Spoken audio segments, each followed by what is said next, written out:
এই ঘটনার সাথে সরকার ইনভলভ আছে এবং সরকারেরও একটা সেকশন ইনভলভ আছে এবং বাইরের শক্তিও ইনভলভ আছে। করিডোর দেওয়া এটাও হয়তো অতর্কিত হয়ে যাবে। আবার হয়তো দেখা যাবে আমেরিকার আপনার ঘাঁটি, সেটা যে এখনো দ্বীপটা খালি করে রাখা হচ্ছে, পর্যটন যেতে দেওয়া হচ্ছে না, হঠাৎ করে দেখবো ওটাও উঠে গেছে। এগুলা অ্যাসাইনমেন্টের অংশ আমার কাছে মনে হয়। তিনি মুক্তিযুদ্ধ থেকে শুরু করে, ভাষা আন্দোলন থেকে শুরু করে কোনো কিছুতে তার অংশগ্রহণ নাই। সুতরাং তার স্টেক, আপনার স্টেক আর আমার স্টেক একটা। বিএনপির টপ অর্ডারে চাঁদাবাজ আছে, সেখানে ধরে না, একটা কর্মীকে ধরে। উপরের থেকে 4-5টা ফেলায় দিলেই তো মেসেজ নিচে যায়। বিশ্ব ব্যাংক বলেছে 3.3 হবে জিডিপি গ্রোথ 26 সালে, তাহলে দেশে তো দুর্ভিক্ষ হবে। আপনার 3.3 জিডিপি গ্রোথ করে দুর্ভিক্ষ হবে। আমন্ত্রণ জানাচ্ছি প্রিয় দর্শক, মানচিত্র নিয়মিত আয়োজন কথোপকথনে। মিটফোর্ডের সামনে যে ঘটনাটি ঘটলো সেটিকে কেন্দ্র করে রাজনীতিতে নতুন সমীকরণ দেখা যাচ্ছে এবং দোষারোপ পাল্টা দোষারোপের রাজনীতি আমরা ভয়ঙ্কর আকারে দেখছি। এ বিষয়ে নিয়ে কথা বলবো। এই বিষয়ে আলোচনার জন্য আমাদের সঙ্গে আজকে যুক্ত রয়েছেন সিনিয়র সাংবাদিক এম এ আজিজ। সাংবাদিক এম এ আজিজ, আপনাকে স্বাগত জানাচ্ছি আমাদের অনুষ্ঠানে। আমি ধন্যবাদ। প্রথমে একটু জানতে চাই, যে ঘটনাটি ঘটলো, এরকম ঘটনা তো অসংখ্য ঘটছে, শুধুমাত্র বেশি মাত্রায় ভাইরাল হওয়ার কারণে, এবং অনেকে বলছেন যে আমরা আদিম যুগে ফিরে গেছি, প্রস্তর যুগে ফিরে গেছি। আসলে যে বর্বরচিত ভাবে প্রত্যেক মৃত্যুকাণ্ডই, হত্যাকাণ্ডই বর্বরচিত, কিন্তু একটি আসলে দেখার মতো নয়। সেই জায়গা থেকে আপনি এটির জন্য কাকে দায়ী করবেন বেশি? সরকারের উদাসীনতাকে, নাকি বিএনপির যে রাজনীতি, বিএনপি নেতাকর্মীরা যেভাবে দখলবাজি, সন্ত্রাস, চাঁদাবাজি, নানান ধরনের অপকর্মে জড়িয়ে পড়েছে সেটিকে? দেখেন, ধন্যবাদ আপনাকে। প্রথম প্রশ্ন হলো, কেন এই হত্যাকাণ্ড বেশি ভাইরাল হলো? এটা একটা প্রশ্ন। কারণ সর্বত্র এটা নিন্দা, এবং যেভাবে খুনটা হলো এটা একটা বিভৎস খুন। কারণ পাথর দিয়ে মাথা থেতলে দেওয়া হয়েছে, এরকম ভাবে খুন আমরা অন্তত মধ্যযুগে, এই আধুনিক যুগে, এমনকি শেখ হাসিনার সময় দেখি নাই এইভাবে পাথর দিয়ে, পাথরের টুকরা দিয়ে তার মাথা থেতলে দেওয়া হয়। এবং র্যাব বলছে যে এটা ব্যবসায়িক দ্বন্দ্ব, এটা চাঁদাবাজি ইস্যু না। এবং কালকে তারেক রহমান বলেছে যিনি খুনি তাকে এখনো আসামি করা হয়নি, তাকে গ্রেপ্তার করা হয়নি। এখানে বিএনপির সমর্থকদের গ্রেপ্তার করা হয়েছে। সুতরাং এই প্রশ্নের তো জবাব লাগবে, কারণ তিনি তো, তার কাছে তো খবর যায়। সুতরাং এটা কেন ঘটল? এখানে স্বাভাবিকভাবে এখন দায়িত্ব পড়েছে পুলিশের উপর, যে পুলিশ এটা তদন্ত করে, যে আপনার প্রকৃতপক্ষে খালি বিএনপির সদস্যদের গ্রেপ্তার করলো, যে আসামিটা তাকে হত্যা করলো, যে ব্যক্তিটা, একটি ব্যক্তিকে তাকে আসামিও করা হয়নি, তার বিরুদ্ধে মামলাও হয়নি, তাকে গ্রেপ্তারও করা হয়নি। এই অভিযোগ বিএনপির ভারপ্রাপ্ত চেয়ারম্যান উত্থাপন করেছে। এবং এটা আমি এই জন্য আমি বলছি, এইটা ভাইরাল হলো, এটা বাইরে মিছিল হয়েছে এবং তারেক রহমানের বিরুদ্ধে মিছিল করা হয়েছে। এটার কারণটা কি? এই উৎসগুলো কিন্তু অনেক প্রশ্নের উদ্ভব ঘটেছে। কালকেও আমি দুটো টেলিভিশনে ছিলাম, আমি কথা বলেছি, সেখানে আমি তো বলেছি যে এটা চাঁদাবাজি করেছে, এটার বিএনপির থেকে বিচার চেয়েছে, এটার বিচার করতে হবে, আবার তদন্ত করে। তার বিএনপি কাউকে বলেছে, তারেক রহমান বলেছে, রিজভী আহমেদ বলেছে যে দোষী, তার বিচার করতে হবে। কিন্তু এখন তো নানান সূত্র বেরোচ্ছে, এটা কি দেশকে ডিস্টেবিলাইজ করার জন্য, নির্বাচনকে পিছিয়ে দেওয়ার জন্য, নাকি বিএনপিকে কেউ বলে 2-, কেউ মানে 3- থিওরির জন্য? এই প্রশ্নগুলির কিন্তু প্রকৃত দোষী, যেটা ভারপ্রাপ্ত চেয়ারম্যান যেটা বলেছেন, অভিযোগ তুলেছেন কালকে, যে প্রকৃত যে খুনি তাকে গ্রেপ্তার করা হয়নি, তার বিরুদ্ধে মামলাও দেওয়া হয়নি। সুতরাং পুলিশের দায়িত্ব এই বিষয়টা নিরপেক্ষ তদন্ত করা এবং দোষী ব্যক্তিকে গ্রেপ্তার করা এবং শাস্তি দেওয়া, যদি সে দোষী হয়। আমি বলছি না যে বিএনপির ভারপ্রাপ্ত চেয়ারম্যান যা বলেছে এটাকেই ধরা হবে, আইনের চোখে যে দোষী তার বিচার হওয়া উচিত। তবে আমার কাছে আজকে মনে হয়েছে, কালকের পরেই আমার কাছে মনে হয়েছে এখানে বাইরের হাত আছে। এই ঘটনার সাথে সরকার ইনভলভ আছে এবং সরকারেরও একটা সেকশন ইনভলভ আছে এবং বাইরের শক্তিও ইনভলভ আছে। এই ঘটনাটি আমার মনে হয় এই দেশকে ডিস্টেবিলাইজ করার এটা একটা প্রচেষ্টা হতে পারে। সুতরাং এটা প্রকৃত তদন্ত হওয়া উচিত এবং দোষী ব্যক্তিদের কঠোর শাস্তি দেওয়া উচিত। এবং আইন উপদেষ্টা বলেছে এটা ট্রাইব্যুনালে বিচার হবে এবং হওয়া উচিত। এবং এই মার্ডার যেভাবে করেছে, মধ্যযুগীয় কায়দায় খুন করেছে, যারা খুনি তাদের প্রত্যেকের কঠোর শাস্তি হওয়া উচিত, যাতে করে ভবিষ্যতে এই বাংলাদেশে কঠোর শাস্তি অবশ্যই আমরা প্রত্যেকে আশা করি, কিন্তু সেই আশাগুলো সবসময় পূরণ হয় না। ধরে নিলাম কঠোর শাস্তি হলো, কিন্তু এর ভেতরের যে ডিজাইন, এর ভেতরের যে প্ল্যানিং, আপনি নিজেও বলছেন সরকারের একটি অংশ জড়িত, বাইরের শক্তি জড়িত। আমি সেই প্রশ্নে আসবো, তার আগে তারেক রহমান আরো একটি প্রশ্ন করেছেন যে একই সাথে একদিন অন্তর খুলনাতে যুব দলের এক কর্মীকে গুলি করে হত্যা করার পরে পায়ের রক কেটে হত্যা নিশ্চিত করা হলো, সেটি তো তেমন কোনো আলোচনা আসছে না। মানে না এটিতে বিএনপিকে সরাসরি জড়িয়ে দেওয়া হচ্ছে, অথবা বিএনপি, অথচ বিএনপির নেতাকে বা কর্মীকে হত্যা করা হলো, সেটি নিয়ে তেমন কোনো আলোচনা আসছে না। এটিও সিগনিফিকেন্ট কিনা? না সিগনিফিকেন্ট তো বটে। সে উদাহরণ দিয়েছে খুলনায় মৃত নিশ্চিত করার জন্য তার রক কাটা হয়েছে। আপনি বলেন রক কাটা কারা কাটে? তারা কেটেছে, ইতিহাস তাদের আছে। আমি যমুনা টিভিতে দেখেছি যে দলের প্রধানকে নিয়ে ইন্টারভিউ করছে, সেখানে বলা হয়েছে যে আপনারা রক কাটা অস্বীকার করেন, আমার কাছে তো ভিডিও, আমার কাছে তো এটা প্রমাণ আছে। আপনারা বলেছেন প্রমাণ দেন, প্রমাণ ছেলে হাজির করেছে, প্রমাণ হাজির করেছে, তখন তিনি নাম এদিক ওদিক কথা বলেছেন। সুতরাং এটার তো বিচার হলো না। রক কাটলো কে? এখনো বিচার হচ্ছে না। এই জন্য এটা কেন এত ভাইরাল হলো? রংপুরে কেন এত বড় মিছিল হলো? ঢাকার বিরুদ্ধে কেন মিছিল বেরোলো? এটার সাথে লিঙ্ক কেন? তার মানে আমি বলছি যে আমাদের দেশটাকে ডিস্টেবিলাইজ করা অথবা নির্বাচন পিছিয়ে দেওয়ার মতো উপসর্গ তৈরি করা, বহিঃশক্তির হস্তক্ষেপ, অনেক কিছু এর ভিতরে আছে। এবং এখানে অবশ্যই সরকার ইনভলভ আছে। নইলে মামলা করলো, মামলা গ্রেপ্তার হলো, প্রধান আসামি কেন গ্রেপ্তার হলো? এবং খুলনার যেটা উদাহরণ আপনি দিলেন, রক কেটে হত্যা করা হলো, তারও কোনো কুল কিনারা হলো না, সেটাও ভাইরাল হলো না, সেটা নিয়েও কোনো মিছিল হলো না, কেন হলো না? সুতরাং এগুলো অবশ্যই এই অনেকগুলো প্রশ্নের এখানে মীমাংসা পাওয়ার জন্য দেশে যদি নির্বাচন চায়, দেশে যদি গণতন্ত্র রক্ষা করতে চায়, ফেসিবাদী শাসন থেকে যদি দেশকে মুক্ত রাখতে চায়, তাহলে এই দুটি ঘটনার প্রকৃত বিচার হতে হবে। এবং বিএনপির পক্ষ থেকে বলেছে যে, আমি আজকেও দেখেছি রাত্রে আবার বিএনপি অফিসের সামনে ককটেল ফুটেছে। হ্যাঁ, সাথে সাথে রিজভী আহমেদ তার প্রেস কনফারেন্স করে বলেছে যে এটা ভয় দেখানো হচ্ছে। হতে পারে, কাকতালীয় হতে পারে না। কারণ হচ্ছে ওই ঘটনাটা ঘটনার সামনে বিএনপি অফিসের সামনে কেন ককটেল ফোটানো হবে? সুতরাং এটা তদন্ত হোক, কে ককটেল ফোটানো, কেন, কোন দিকে দেশটাকে নিতে চায়, এটা তো পরিষ্কার হতে হবে। আমি কিন্তু এটাকে একটা অমিনিয়াস সাইন দেখি, সহজভাবে বিষয়টাকে আমি দেখছি না। খুলনার ঘটনা এবং মিটফোর্ড হসপিটালের সামনের দুটা হত্যাকাণ্ড, এই দুটা হত্যাকাণ্ডকে স্বাভাবিকভাবে দেখছি না। আমার কাছে মনে হচ্ছে আরো হত্যাকাণ্ড ঘটতে থাকবে। দেশটাকে ডিস্টেবিলাইজ করা অথবা নির্বাচন যাতে না হয় এমন পরিস্থিতি তৈরি করা, অথবা কারো হাতে ক্ষমতা তুলে দেওয়ার জন্য একটা ষড়যন্ত্রের অংশ হিসেবে দেখছি। আমি যে প্রশ্নটা করতে চাচ্ছিলাম তার উত্তর আপনি এর মধ্যে দিয়ে দিয়েছেন। তারপর আরো একটু সুনির্দিষ্ট ভাবে করি।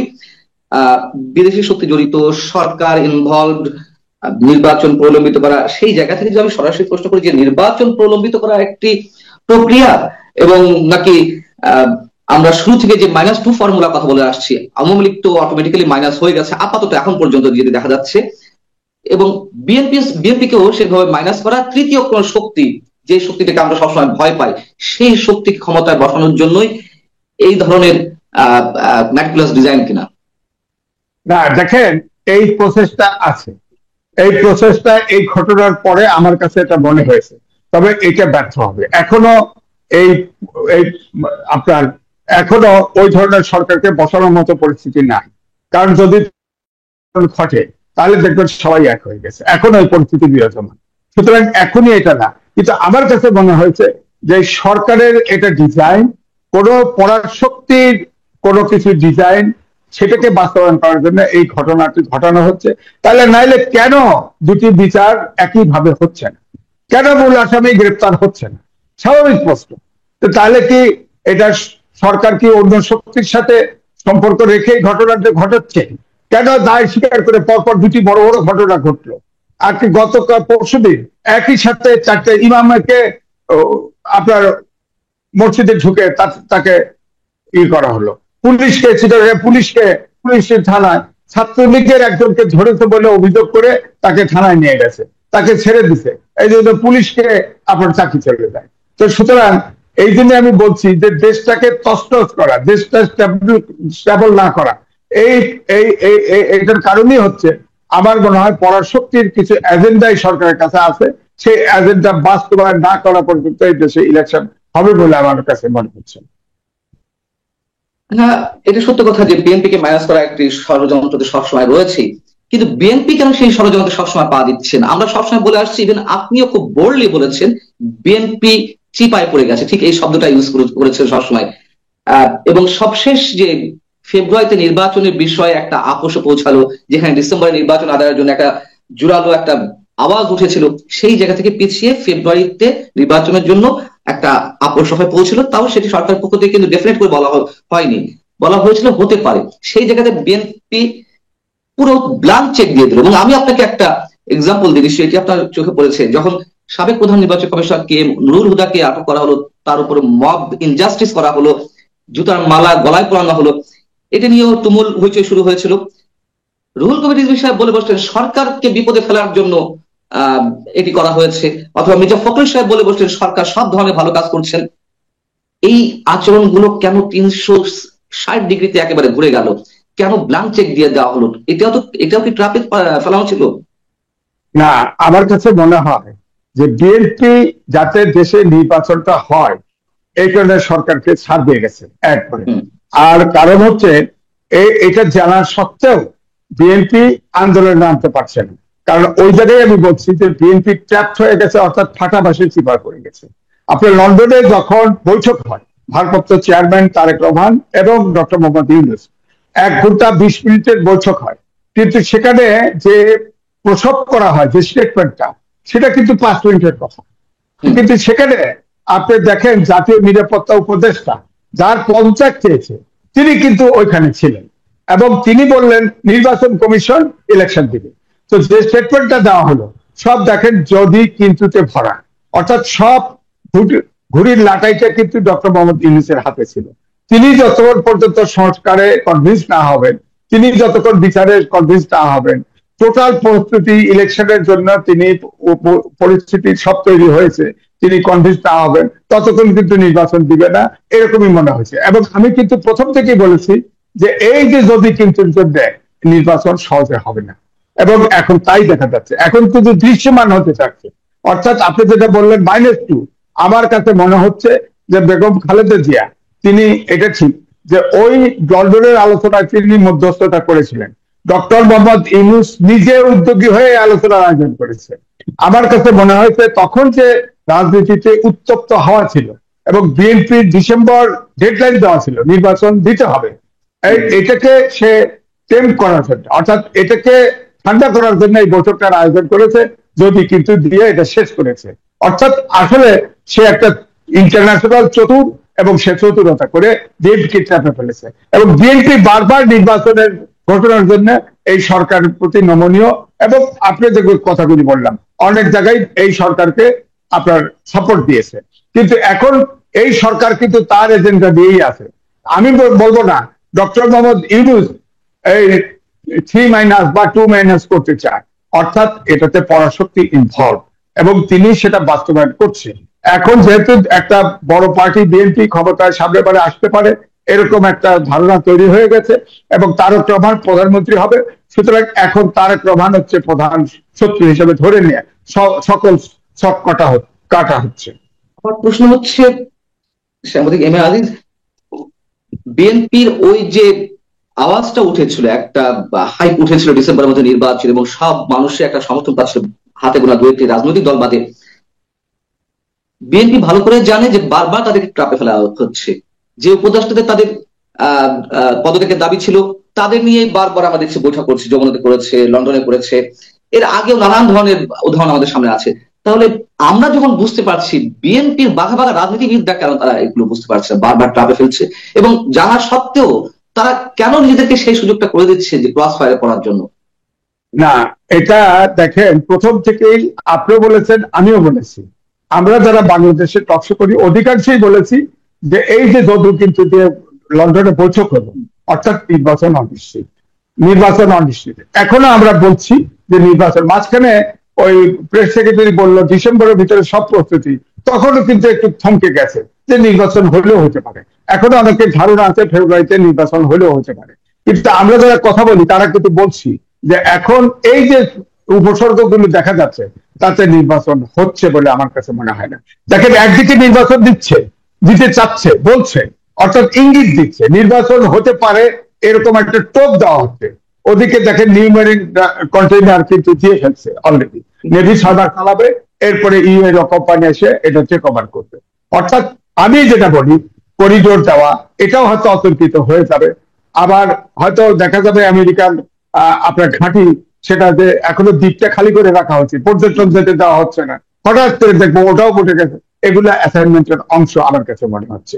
সুতরাং আমি মনে করি ডক্টর মোহাম্মদ ইউনূস হলো একটা আন্তর্জাতিক ব্যক্তি, তিনি সারা বিশ্বে ঘুরে বেড়ান। এই 54,000 মাইল বর্গ মাইলের দেশ বাংলাদেশ, বাংলাদেশের জন্য আপনার এবং আমার যতটুকু মমত্ব আছে ওনার থাকার কথা না, কারণ উনিও আন্তর্জাতিক। এই 54,000 বর্গ মাইলের দেশের কি হলো না হলে এটা কিছু আসে যায় না। তাকে আপনি তার যে এজেন্ডা শান্তিপূর্ণ ভাবে তাকে পালন করতে দিচ্ছেন না। ডক্টর আপনার জানেন মাহমুদুর রহমান মান্না, তিনি দাবি করেছেন, আমার সাথে এক টক শোতে ছিল, তিনি দাবি করেছেন যে আমি তার খুব প্রিয় ছাত্র ছিলাম। হ্যাঁ, তিনি বলেন, মাহমুদুর রহমান মান্না বলেছেন যে ডক্টর মোহাম্মদ ইউনূস অনেক সময় কথা বলেন, অনেক সময় কথা শোনেন, কিন্তু তাকে প্রশ্ন করা হলে নিজেও হাসে, উত্তর দেয় না। আচ্ছা বলেন তো দেখি, যে ব্যক্তি গণতন্ত্র চায় সে ব্যক্তি উত্তর দেবে না? সে অ্যাকাউন্টেবল না? সে সরকার প্রধান না? তিনি কোনো কথা বলেন না। তিনি বলেন, কিছু কথা বলেন প্রেস সেক্রেটারির মাধ্যমে, বাংলাদেশের 3টা পত্রিকায় ইন্টারভিউ দিচ্ছে, ইন্টারভিউ দিয়ে এগুলোতে সমালোচনা হয়েছে, এখন শুধু বিদেশে দেয়, বিদেশে দেয়, সব বিদেশি প্রতিষ্ঠানের। অর্থাৎ বাংলাদেশের কোনো কিছুতে উনি বিশ্বাস করেন বলে মনে হচ্ছে না, আমার কাছে মনে হচ্ছে না। তিনি মুক্তিযুদ্ধ থেকে শুরু করে, ভাষা আন্দোলন থেকে শুরু করে কোনো কিছুতে তার অংশগ্রহণ নাই। সুতরাং তার স্টেক, আপনার স্টেক আর আমার স্টেক একটা। তিনি এখন এই যে ওই যে দেখেন না, যখন এই বলা হলো, প্রেস সেক্রেটারি বললো যে ডিসেম্বরের ভিতরে সকল নির্বাচনের প্রস্তুতি নেওয়া, তখন সবাই ধারণা করলো যে ফেব্রুয়ারিতে ইলেকশন হবে। তখন কিন্তু এনসিপির এক নেত্রী বলেছিল, সামান্তা, তিনি বলেছেন ওনার বিরুদ্ধে কেস কানেকশন আসছিল, এগুলো উঠায় নিয়ে এখন উনি নির্বাচন দিয়ে দিবে, আমাদের অমক অমক জিনিস না দিলে নির্বাচন হবে না বললো। অর্থাৎ মানুষের মনের ভিতরের কথা তো আপনি চেক দিতে পারবেন না। এখন আপনি 6 মাসের জেল ছিল, আপনার অনেকগুলো দুর্নীতির মামলা ছিল, 2-3টা, আপনার সরকারে বসে আপনার গুলো উদ্যোগ করেছেন। নৈতিক কারণে কি আপনার সরকার প্রধান হতে পারেন? আপনার মামলা ছিল, আপনার 6 মাসের জেল ছিল, কিন্তু আপনি হয়েছেন। এই দেশের সকলে মেনে নিয়েছে, কিন্তু আপনার এত চতুরতা তো মানা যাবে না। আপনার আপনার যতগুলো এই সরকারের মধ্যে 17 জন আছে বিদেশি নাগরিক এবং প্রবাসী, 17 জন। আমি এটার নাম দিয়েছি, এটা আন্তর্জাতিক সরকার। তিনি কি হবে বলেন? আপনি ধাওয়া দিবেন, ওরা প্লেনে উঠে যার দেশে চলে যাবে, আপনার তো সমস্যা নেই, আপনি আমি তো যেতে পারবো না, আমাকে এখানে বসে এটা কথা বলতে হবে। সুতরাং এই জন্যই বলছি যে আপনি সার্কমস্টেন্স সবকিছু ইয়ে করেন। আমি মনে করবো দেশ এখন দুর্যোগের মধ্যে আছে, দেশ কোথায় যায় আরো কিছুদিন অপেক্ষা করতে হবে, তবে দেশে শান্তি আসছে না। আমরা 5ই আগস্টের ছাত্র জনতার জীবন দিয়েছে, আমরা ভাবছিলাম দেশটা গণতন্ত্রের উত্তরণ ঘটবে, কিন্তু সেই পথে দেশ এখন হাঁটছে বলে মনে হচ্ছে না। একটি প্রশ্ন, যে বিএনপি তো নিশ্চয়ই কোনোভাবে দায় এড়াতে পারে না। সারা দেশে বিএনপি নেতা কর্মীদের যে সন্ত্রাস, চাঁদাবাজি, দখলবাজি, খুন, পাল্টা খুনে এইসব কর্মকাণ্ডে জড়িয়ে পড়েছে, সেই জায়গা থেকে বিএনপি পক্ষ থেকে কয়েক হাজার, সম্ভবত 10,000-এরও বেশি নেতা কর্মীকে বহিষ্কার করা হয়েছে, কিন্তু এটি তো তাদের কাছে কোনো মেসেজ না। তারা এটি উপলক্ষ মনে করছে, আবার যাদেরকে বহিষ্কার করা হচ্ছে কিছুদিন পর আবার ফিরিয়ে নেওয়া হচ্ছে। সো বিএনপির যে দুর্বলতা, সাংগঠনিক উইকনেস, সেই জায়গা থেকে চাঁদাবাজ, দখলবাজ, সন্ত্রাসীদেরকে নিয়ন্ত্রণ করতে পারছেন দলের মধ্যে যারা আছে, এই জায়গাগুলো কি বিএনপি হারাতে পারবে? দায় দেখে এই এই বিএনপি 5ই আগস্টের পরে 4,500 কর্মীকে ইয়ে করছে, মানে বহিষ্কার করেছে পার্টি থেকে। এটা তো সর্বোচ্চ। বিএনপি তো তাকে ধরে নিয়ে জেলখানায় ঢুকাই দিতে পারবেন, বলছে তো চাঁদাবাজ, সন্ত্রাসী সন্ত্রাসী তাদের ধরা হোক। সরকারের পক্ষ থেকে ধরা হচ্ছে না, ধরা হচ্ছে না এই কারণে যে এগুলো করুক, অ্যালাউ করা হচ্ছে, কারণ তো বিচার করছে না, কারণ তো ধরছে না, খালি বিএনপি বহিষ্কার করে দিচ্ছে। এর অর্থ হচ্ছে যে এইগুলো ঘটতে থাকুক, বিএনপি অর্থাৎ যে -2 বলেন আর যা বলেন, অর্থাৎ তারেক রহমান ডিসক্রেডিটেড হোক। আপনি বলেন না চাঁদাবাজ কয়টা অ্যারেস্ট করছেন? বাংলাদেশে চাঁদাবাজ তো হয়েছে, আওয়ামী লীগ করেছে, সে জায়গায় রিপ্লেস হয়ে গেছে।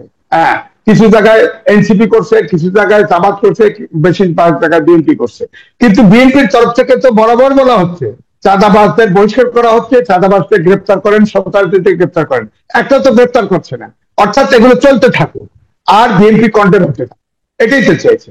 আর এই জন্য আমি বলবো যে বিএনপি একটা বিশাল সংগঠন, স্বাভাবিকভাবে একটা ধারণা করা হয় যে বিএনপির কেন্দ্রীয় কমিটি তো কেন্দ্রের থেকে তো এটা নিয়ন্ত্রণ করছে না। এত বড় রাজনৈতিক দল আপনার 17 বছর ক্ষমতার বাইরে, ধরেন প্রত্যেকের বিরুদ্ধে কেস, কানেকশন, মামলা, হামলা, হ্যাঁ, এবং অনেকে বাড়িতে থাকতে পারতো না, পাট খেতে পালায় থাকতো, ধান খেতে পালায় থাকতো। ঢাকা শহরে আসছে, আমি অনেকগুলো আমাকে চিনতো, আমি পাঠাওয়ে অর্থাৎ মোটরসাইকেলে উঠেছি, সব বলেছে আমি জামাতের শিবিরের ছেলে, আমি বিএনপির ছাত্র দলের ছেলে, আমি যুবলীগের ছেলে। তারা পালিয়ে থেকেছে, আত্মগোপন করে থেকেছে, তারা কিছু রোজগারও, তারা ভাত পায় না, এমন অবস্থা, দুঃখ কষ্টের কথা বলতো। হ্যাঁ, কিন্তু এখন কিন্তু জি জি বলুন। পরিবর্তনের পরে আপনি খেয়াল করে দেখেন সব টার্গেট হয়ে গেছে এখন বিএনপি।